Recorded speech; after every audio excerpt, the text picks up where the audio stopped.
Hello. তো কালকে একটা আমার ইন্ট্রোডাক্টরি ভিডিও আমি আপলোড করেছিলাম। আর আজকে আমি আমার পার্সোনাল যে এক্সপিরিয়েন্সের কথা বলছিলাম গতদিন, সেটা শেয়ার করব। তো বেসিক্যালি এই ঘটনাটা আমি সোশ্যাল মিডিয়া প্ল্যাটফর্মে এটা প্রথমবার আমি শেয়ার করছি তা নয়। কোথাও কোনো একটা পেজে আমি এটাকে ফার্স্ট লিখি আর কি। অ্যান্ড সিন্স এটা আমার নিজস্ব এক্সপিরিয়েন্স, তো সেই জন্য আমি এটাকে আমার মনে হলো আমার চ্যানেলে আমি শেয়ার করতে পারি। তো আমি ফার্স্ট আমার আগের যে ইন্ট্রোডাক্টরি ভিডিওটা ছিল সেটা আমি বলেছিলাম যে আমি থাকতাম মাইথনে। আর আমি কলকাতার এক্সপিরিয়েন্স বলেছিলাম আমার 1 বছর যখন আমি সেখানে স্কুলিং করি, আর তারপরে আমি যখন এখানে কলেজ করার পর আমি যখন এখানে চলে আসি কলকাতায়, তো তখন কার যা এক্সপিরিয়েন্স, তারপর থেকে লাইফটা আমার এখানেই চলছে। ইয়েস, বাট কলকাতায় আমি বরাবর ছুটিতে চলে আসতাম।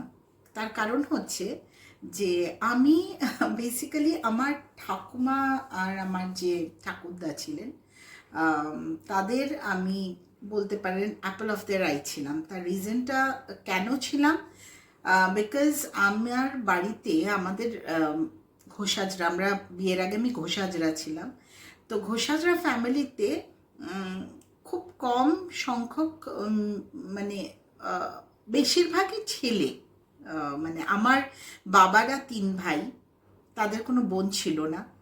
আর আমার 3 কাকা, মানে 2 কাকার বাবার আমি বড় মেয়ে। তারপরে আমার বাবা ছিলেন বড়, তো তার বড় মেয়ে আমি। আর তারপরে আমার পরে আমার ভাই। আর বড় কাকার ছিল, বড় কাকা ছিল না, sorry, I am so sorry. বড় কাকার একটি ছেলে, আর আমার ছোট কাকার 2টি ছেলে। তো সেই হিসেবে বাড়িতে প্রচুর ছেলের প্রাচুর্য থাকার কারণে, আর আমার ঠাকুমার কোনো মেয়ে না থাকার কারণে, সম্ভবত এগুলোই রিজনস ছিল, বা নাও হতে পারে। মেবি তারা এমনি আমাকে ভালোবাসতো জাস্ট বিকজ আই ওয়াজ সেই কারণে। তো আমাকে মোটের ওপর ছিল যে আমাকে তারা খুবই ভালোবাসতেন, এবং যার কারণে আমি কোনো ছুটি, যখনই আমার স্কুলের ছুটি টুটি পড়তো, আমি কিন্তু চলে আসতাম কলকাতায়। আর কলকাতায় এসে আমি থাকতাম হচ্ছে, আমার ঠাকুরদাদার বাড়ি ছিল এখানে, ঠাকুরদাদা ঠাকুমা, আর তাদের সাথে থাকতো আমার বড় কাকা আর বড় কাকিমা।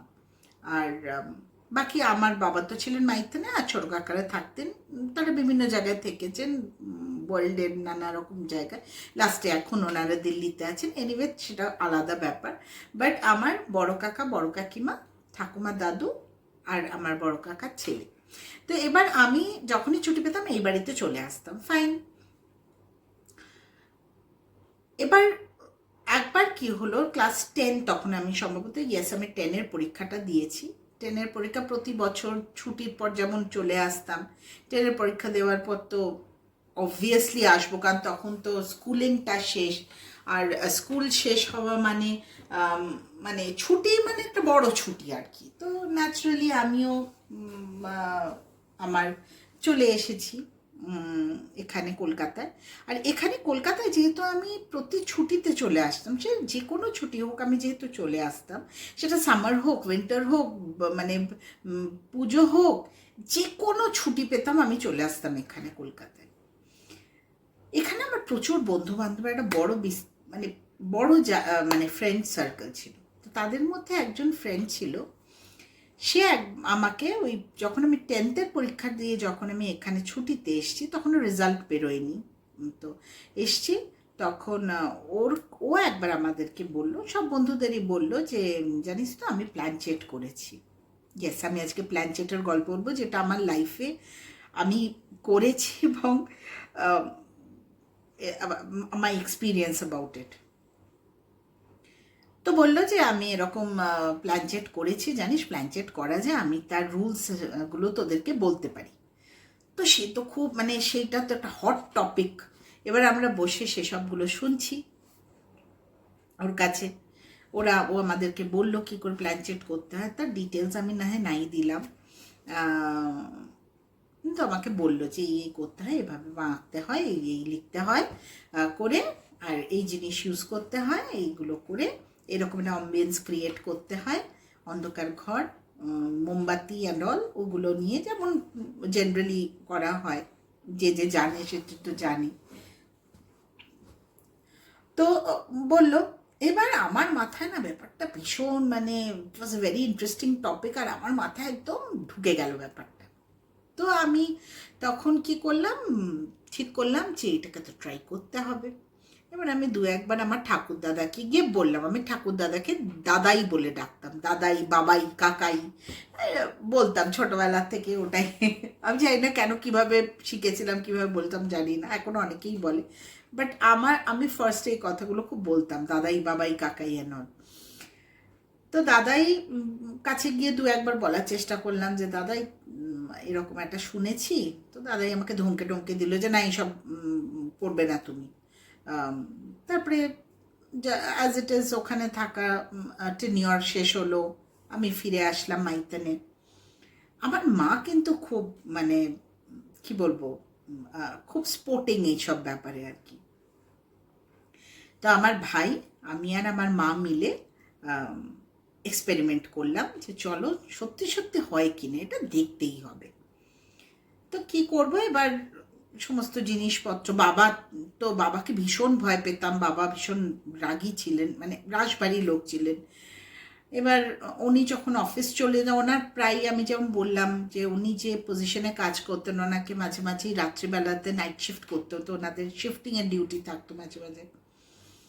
তো নাইট শিফটে উনি একদিন গেছেন, সেই সুযোগে আমরা মোমবাতি জোগাড় করলাম, একটা হালকা টিনের ঢাকনা জোগাড় করলাম, চক জোগাড় করলাম, করে মাটিতে বেশ সুন্দর করে যেভাবে বলেছিল এঁকে টেকে সব রেডি টেডি করা হলো।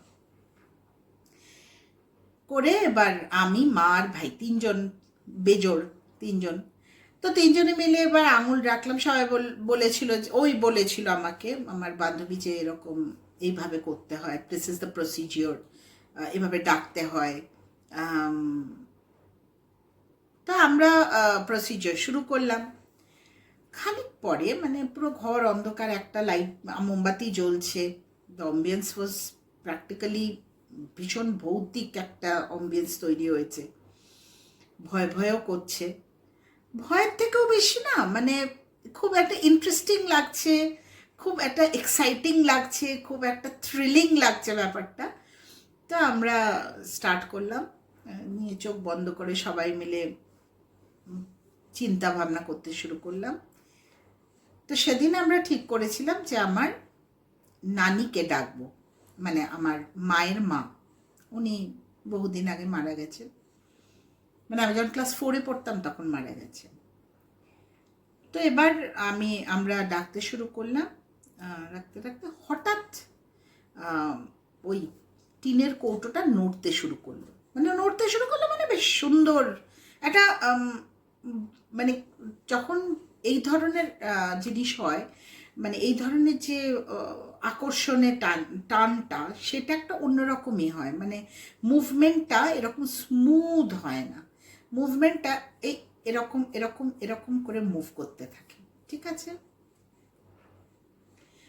তো এবার যে ওইভাবে মুভ করছে, আর আমার একদিকে ভাই বসে আছে, একদিকে মা বসে আছে, একদিকে আমি বসে আছি, তো মুভমেন্টটা চতুর্দিকে করছে, মানে আমি না ঠেললে আমার থেকে তো অন্যদিকে এইদিকে বা এইদিকে যেতে পারে না, তো সেটা কি করে যাচ্ছে, বাট ওটা যাচ্ছে।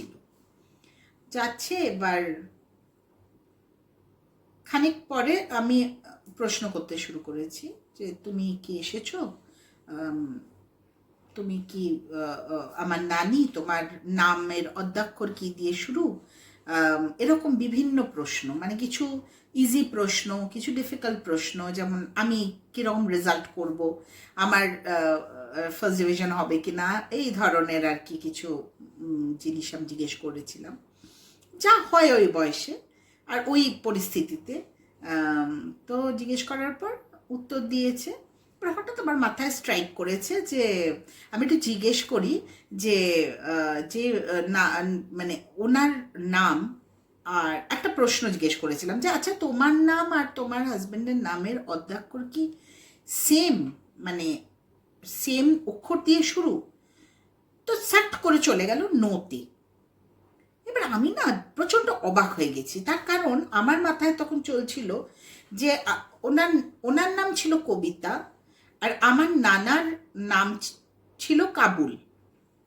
তো আমি কে কে আমি ইয়েস এক্সপেক্ট করেছিলাম, কবিতা অ্যান্ড কাবুল তো কে আর কে, বাট ও চলে গেল নোতে। আমি না অবাক হয়ে আমার মায়ের দিকে তাকালাম, মা আমার দিকে তাকাচ্ছে অদ্ভুতভাবে। তা আমি তখন বললাম যে কি করে হয়, তোমার তোমার নাম তো কে দিয়ে শুরু, তোমার হাজবেন্ডের নামও কে দিয়ে শুরু, তো দেখছি না ওখানে আছে, স্টে করে আছে। তখন আমি বললাম তোমার হাজবেন্ডের নামের প্রথম অক্ষর কি? তখন ও আস্তে আস্তে চলে গেল এন অক্ষরে। আমি তখন ভাবলাম ঠিক তো, আমার নানার নাম তো নলিন মজুমদার, মানে ভালো নাম তো নলিন মজুমদার, কাবুলটা তো মানে অনেকে ডাকতো আর কি, মানে বাড়ির নাম যেরকম হয়, but that was not his name, সেইভাবে নেম যদি বলো। অ্যান্ড ডেফিনেটলি যদি কবিতা বলি তো কবিতা ইজ হার গুড নেম, তাহলে ওনারও গুড নেমটাই ধরা হবে, তো ডেফিনেটলি কে আর এন তো সেম অক্ষর নয়। So that was the first proof that I was wrong in my thinking, and whatever came at that time corrected me, আমাকে কারেক্ট করেছিল। তো এবার আমি না মায়ের দিকে তাকিয়ে আমি বুঝলাম যে মা কিন্তু একটু একটু ইমোশনাল হচ্ছে। ফট করে আমার মনে পড়ছে না এক্স্যাক্টলি কে প্রশ্নটা করেছিল, হয় মা করেছিল নয় আমি করেছিলাম, বাট আমার এখন একদম মনে নেই কে করেছিলাম। কেউ একজন আমরা বলেছিলাম যে সম্ভবত আমি করেছিলাম হয়তো, যে তোমার কি কষ্ট হচ্ছে? সাট করে চলে গেল ইয়েসে, ইয়েস। তখন মা কি করেছে, ফট করে আঙুলটা তুলে নিয়েছে। মা মানে টাচ করে থাকতে হয়তো মা আঙুলটা তুলে নিয়েছে। এবার মা যে আঙুলটা তুলে নিয়েছে না, আমি বললাম মা তুমি কি করছো, আঙুল তুলো না, আঙুলটা রাখো, আঙুলটা রাখো। বাট মা ওয়াজ ক্রাইম। আর মা তখন এতটা মানে শি ওয়াজ হিভিং, আর মা এতটাই ইমোশনাল হয়ে গেছে, মায়ের তখন ওই টাচ করা ইয়ে করা এগুলো মায়ের তখন মানে ইয়ে অতটা মা রেজিস্টার্ড হচ্ছিল না মায়ের মধ্যে, মা প্রচণ্ড কাঁদতে শুরু করেছেন। এবার আমার মাথায় চলছে যে এই যে জিনিসটা হচ্ছে, ইফ ইটস মুভিং, একটা টান অনুভব, আমরা কিন্তু পরিষ্কার টানটা অনুভব করছি, যে ওটা কিন্তু এমন নয় যে আমরা ঠেলছি বা ঠেললে একরকম হয়, ওটা একটা টেনে টেনে টেনে টেনে নিজে নিজেই মুভ করছিল ওই ক্যাপটা। তো এবার বুঝতে পারলাম যে এ তো মানে তার মানে ও যেগুলো বলেছিল কথাগুলো ভুল বলেনি, এবং ও আমাকে বলেছিল, বারবার আমাদেরকে বলেছিল যে তোরা যদি কখনো এটা করিস, যেমন ডাকাটা ইজি, তাদেরকে ফেরত পাঠানোটাও ইজ ভেরি ইম্পর্ট্যান্ট। তো তোরা কি করবি, যখন হয়ে যাবে একটা পাথ ওপেন রাখতে হয়, সেখান দিয়ে ওদেরকে বলে যেতে এবার তুমি চলে যাও, এবার তুমি চলে যাও, তুমি ফেরত চলে যাও, যেখান থেকে এসে সেখানে ফেরত চলে যাও। And we had to skip that part because আমার মা কাঁদতে শুরু করেছিলেন। পরবর্তীকালে যখন আঙুলটা দিলেন ব্যাক, আমরা যখন আবার টাচ করে শুরু করলাম, the cat did not move. The cat did not move. তো এরপরে তো ঠিক আছে, তারপরে তো that was the end of the experiment and all. ওই দিনের জন্য ইভেন্ট ওইটা ওখানে শেষ হয়ে গেল ঘটনা।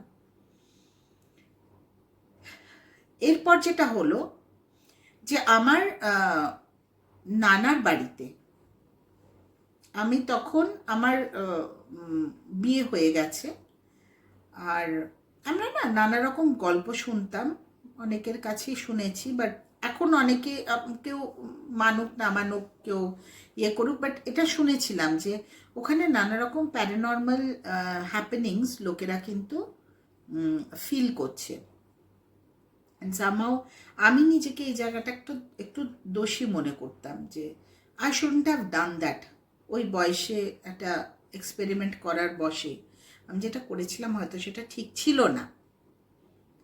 আই এম রিয়েলি সরি যে আমি মানে আমি অন্তর থেকে এই ব্যাপারটা আমার খুব খারাপ লাগে। ভগবানের কাছে আমি সবসময় এটার জন্য ক্ষমা চেয়ে নিচ্ছি যে আমি যেটা করেছিলাম অবুঝের মতো, না বুঝেই করেছিলাম। আমার নানির কাছে আমি ক্ষমা চেয়ে নিচ্ছি। কিন্তু এরপর যে ঘটনাগুলো ঘটলো সেটা হচ্ছে যে আমি একবার গেলাম বিয়ের পরে আমার হাজব্যান্ডকে নিয়ে, আমরা গেলাম এলাহাবাদ ওই বাড়িতে, মানে আমার নানার বাড়িতে আর কি। তখন নানা নেই আর কি, নানাও মারা গেছেন, নানাও চলে গেছেন, আর বড় মামা থাকতেন ওই বাড়িতে। বড় মামার একটা কুকুর ছিল, বড়। তো সেই কুকুরটা অদ্ভুতভাবে সন্ধেবেলার পর কিন্তু আর যেত না, মানে যেত না ইন দ্য সেন্স আমাদের দুটো স্টোরি ছিল। তো ফার্স্ট স্টোরিতে আমরা মানে গ্রাউন্ড ফ্লোরে আমরা থাকতাম, আর ফার্স্ট ফ্লোরেও থাকার ব্যবস্থা ছিল। নানির ঘরটা ছিল ফার্স্ট ফ্লোরে। তো আমরা দেখছি যে যে কুকুরটা ছিল সে সন্ধেবেলার পর কিছুতেই ও ওপরে মানে সিঁড়ি দিয়ে ওপরে যাবে না, কিছুতেই যাবে না। সারাদিন ঘুরছে, সারাদিন ওপরে যাচ্ছে, ওপরে ছাদ ছিল, ছাদে গিয়ে মানে ওরা যেমন টয়লেট পটি যাই হোক করে, কিন্তু সন্ধ্যাবেলার পর তাকে কিছুতেই ওপরে নিয়ে যাওয়া সম্ভব নয়। এটা একটা লক্ষ্য করলাম। দ্বিতীয়ত লক্ষ্য করলাম যে ওপরে মানে ওপরের ঘরে আর কি আমাদের শোয়ার ব্যবস্থা করা হয়েছিল। তো একটা ঘর যেটা বাইরের ঘর ছিল, মানে সিঁড়ি দিয়ে উঠে একটা স্পেস ছিল, এরিয়া, যেখানে বেশ বড় রুমের মতনই, আর ভেতরে একটা ঘর ছিল, তাই সেটা পেরিয়ে সেই ঘরটাতে ওটাই নানির ঘর ছিল। নানির খাটটাট ওখানে রাখা ছিল, নানি একটা ছবি রাখা ছিল ওখানে। তো ওই ঘরটাতে আমার ভাই শুতো। আমার ভাই তখন এলাহাবাদে থাকতো, শিফট করে গেছিলো, পড়াশুনো করতো ওখানে। তো আমরা এরকম রাত্রিবেলাতে দুজনে মিলে এবার শুতে যাওয়ার আগে আমরা হঠাৎ শুনছি যে মাথার উপরে মানে যেন সব খাট ফাট ছড়ানো, যে ঘর ঘর ঘর ঘর ঘর ঘর একটা আওয়াজ। তো আমরা খুব অবাক হলাম। আর যতক্ষণ ওই ঘর ঘর আওয়াজটা হচ্ছে ততক্ষণ কুকুরটা ওই সিঁড়ির নিচেটাতে দাঁড়িয়ে খুব মানে জোরে চিৎকার করে চলেছে। হলো, এবার আমরা এগুলো লক্ষ্য করছিলাম, বাট মামাকে কিছু জিজ্ঞেস করিনি, কারণ এগুলো বাজে লাগে। আর কোথাও একটা বলতে পারেন যে আমার একটা বোধহয় গিল্ট ফিলিং হোক বা যাই হোক, এটা আমার মনে হয় যে তখন থেকে কিন্তু আমার মনে হচ্ছিল যে জায়গাটাতে কিছু তো একটা মানে ইয়ে আছে। তো এবার যাই হোক, রাত্রিবেলায় শুয়ে আছি, ঘুমোচ্ছি। রাত্রিবেলাতে ভাইও ওই ঘরে শুয়ে আছে, আমরা তার আগের ঘরটাতে শুয়ে আছি। মাঝরাতে আমার ওয়াশরুম যাওয়ার প্রয়োজন পড়েছে, না ওয়াশরুম গেছি, হঠাৎ ঝনাত করে একটা আওয়াজ। আর ঝনাত করে আওয়াজটা কিসের সেটাও বলে দিচ্ছে। সেটা হচ্ছে ওখানকার যে দরজাগুলো হয় না, সেই দরজাগুলোর দুটো লেয়ারে দরজা থাকে। একটা তো খড়খড়ি যেমন বন্ধ করার দরজা, আরেকটা নেটওয়ালা মানে লোহার বা নেট লাগানো দরজা হয়। জেনারেলি ওখানে যেহেতু লু বয়, সেই কারণে ওখানে এরকম নানা রকমের ব্যবস্থাপনা করা থাকে, বা শীতকালে প্রচণ্ড শীত পড়ে, তো যাই হোক, তাই সেখানে মোস্ট অফ দ্য হাউস এরকমই থাকে, বা মশা টশার জন্য হোয়াট এভার ইট ইজ, এটা ছিল ছোটোবেলা থেকে আমরা দেখে আসছি নানির বাড়িতে। তো গেলাম, তো শুনলাম। শোনার পরে আমার হাজব্যান্ড ওপর থেকে, মানে এটা কীরকম, মানে গ্রাউন্ড ফ্লোর আর ফার্স্ট ফ্লোরের মাঝখানে একটা 1.5 তলার জায়গা থাকতো আগেকার দিনে। তো ওই বাড়িটারও ছিল, ওই 1.5 তলায় ছিল বাথরুমটা। তো আমি ওয়াশরুমে গেছি, ও ওপর থেকে চিৎকার করছে, কি হলো, তুমি কি এলে, বা তুমি কি ছাদে গেছো? তো ছাদে গেলে বেরোলেই বা কখন? আমি নিচের থেকে বলছি যে না, আমি তো ছাদে যাইনি। বললো না, আমি শুনেছি, দরজা বন্ধ হওয়ার আওয়াজ শুনেছি। কে গেছিল তাহলে ছাদে? আমি বললাম ছাদ কি খোলা? বললো না, ছাদের তো মেন মানে কাঠের দরজা তো বন্ধ। আর কাঠের দরজার মানে পরে ওইটা থাকে, তারপরে আরেকটাও কড়কড়ির দরজা আছে। তাহলে দরজাটা খুলবে কি করে? না বা পেছন থেকে খোলা যায়, না সামনে থেকে খোলা যায়। তো খুলবেই বা কে, বেরোবেই বা কে, যাবেই বা কে, আর আওয়াজটাই বা হলো কেন? আমিও শুনেছি, আমার হাজব্যান্ডও শুনেছে। তখন ও আমার হাজব্যান্ড তখন একটু অবাক হয়েছে, কিন্তু কিছু বলেনি। এবার আমি চলে এসেছি, এসে আমি যখন শুতে গেছি, ও বললো জানো, তোমাকে সকালবেলা আমি কিছু কথা বলবো, আমার কিছু আই ফেল্ট সামথিং, আমি কিছু ফিল করলাম। আম, তো আমি বললাম যে এখন ফিল করলে? বললো না না, এই আওয়াজটা হওয়ার আগেই ফিল করেছি। এই আওয়াজটা তো আমার কাছে একটা অবাক ব্যাপারই, মানে কেন হলো। কিন্তু আমি আরও একটা কিছু ফিল করেছি, যেটার কথা আমি এখন বলবো না, আমি তোমাকে সকালে বলবো। আমি বললাম ফাইন। এবার সকালে উঠে তখনও আমাকে বলছে যে আওয়াজ শোনা বা দরজা বন্ধ হওয়া, এটা তো তুমিও শুনেছো, আমিও শুনেছি। কিন্তু আমি যেটা ফিল করেছি, আমি শুয়েছিলাম, শুয়ে থেকে মানে আমি মানে আমাদের মাটিতে মোটা গদ্দা দিয়ে, রাজাক দিয়ে, সরি রেজাই দিয়ে ওগুলোকে সুন্দর করে একটা বিছানা করা হয়েছিল, ফরাসের মতন। তো আমি ছিলাম দেয়ালের দিকে, আর ও শুয়েছিল সাইডে। ও বলছে আমি না ঘুমের মধ্যে, আমার তো অভ্যেস নেই, আমি ফরাস থেকে বেরিয়ে গেছি মানে মাটিতে। হঠাৎ আমার মনে হলো কেউ তুলে যেন আমাকে বিছানায় দিয়ে দিয়েছে। আমি তখন বললাম যে এটা কি করে সম্ভব, মানে এটা তো তোমার, তাহলে তুমি ঘুমে কিছু ফিল করেছো? বলো না, আমি কিছুতেই ফিল করে, আমি আমি তোমাকে বলছি এটা হয়েছে।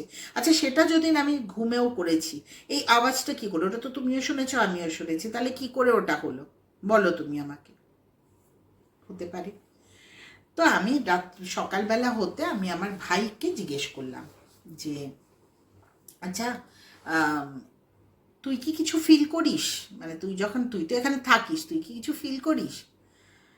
তখনও আমাকে বলল যে দিদি তুই এই ঘরের ওই ওই কর্নারটা দেখতে পাচ্ছিস? তো আমি বললাম হ্যাঁ, ওখানে দুটো মানে দাগ ছিল এরকম।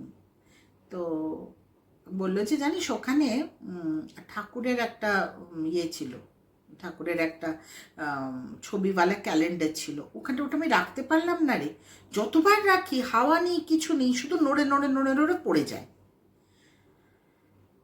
এবার ওই ঘরে নানির একটা ছবি ছিল, যেটা ভীষণ জীবন্ত লাগতো, জীবন্ত মানে জীবন্তই, মানে চোখ থেকে তাকিয়ে তোমার মনে হবে যে, আপনার মনে হবে এটা খুব জীবন্ত। সো এটা হতে পারে যে হয়তো মানে কিছুটা আমার মানে যা করেছিলাম ছোটবেলায়, হয়তো সেটা আমার মাথায় ঢুকে গেছে বলে।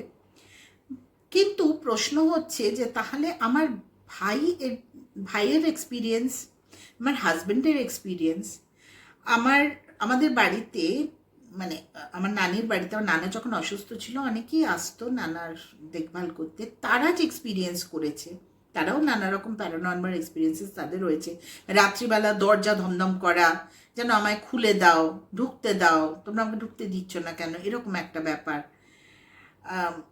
এই ধরনের, বা খাট ঘুরে যাওয়া, এটা আমার ভাইয়ের কাছে শুনেছি যে মাঝে মাঝে রাত্রিবেলা মনে হতো যেন খাটটা ঘুরে যাচ্ছে আর কি। ওই যে আমরা ঘর ঘর করে আওয়াজ শুনেছিলাম, সেদিনও খাটটা কিন্তু আমরা গিয়ে দেখেছি, আমরা বলতে ভুলে গেছি, গিয়ে দেখছি খাটটা মানে এক পাশে হয়ে আছে। এবার জানি না এটা হতে পারে হয়তো মানে ওই রকম করেই রাখা ছিল, কারণ আমরা কেউ গিয়ে দেখিনি, ভাই যেভাবে রেখে গিয়েছিল। বাট ভাই বললো এটা মাঝে মাঝে হয়, সে কেন হয় জানি না, বাট হয়, নড়ে যায়। তো আর সব থেকে অবাক করা কুকুরটার ওরকম বিহেভিয়ার। তো এতগুলো প্রশ্ন অ্যাবাউট মানে ওখানকার বাড়িটা, এতগুলো প্রশ্ন, প্লাস আমার যে এক্সপেরিমেন্টের যে এক্সপিরিয়েন্স, এটা আমি মানে হলফ করে বলতে পারি যে আমি কিন্তু ওই যে এক্সপেরিমেন্টটা করেছিলাম তাতে যে টার্নটা অনুভব করেছিলাম, দ্যাট ওয়াজ নট নর্মাল। ওই ছোট্ট জিনিসটা, একটা ছোট্ট টিনের ক্যাপ, সেটাকে যেভাবে মুভ হচ্ছিল, ওটা ওইভাবে মুভ হওয়ার কথাই না। কেউ যদি ঠেলে স্মুথলি কিছুটা যাবে, এটা তো যাচ্ছে এমনি এমনি এমনি এমনি করে, স্টপ হয়ে হয়ে যায়, যেন কেউ খুব কষ্ট করে টেনে টেনে টেনে টেনে নিয়ে যাচ্ছে জিনিসটাকে।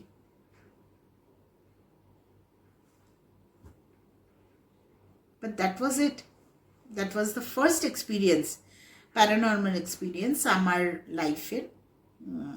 আমি যে চোখে দেখেছি তা বলবো না, তবে আরও এক্সপিরিয়েন্সেস আছে যেগুলো আমি পরে আবার আরেকটা ভিডিওতে শেয়ার করব।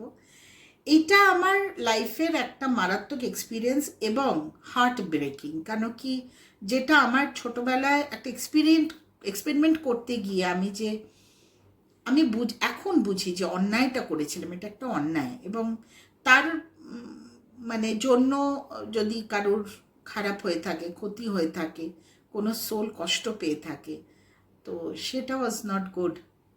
আর বাকি লোকেরা যা এক্সপিরিয়েন্স করেছে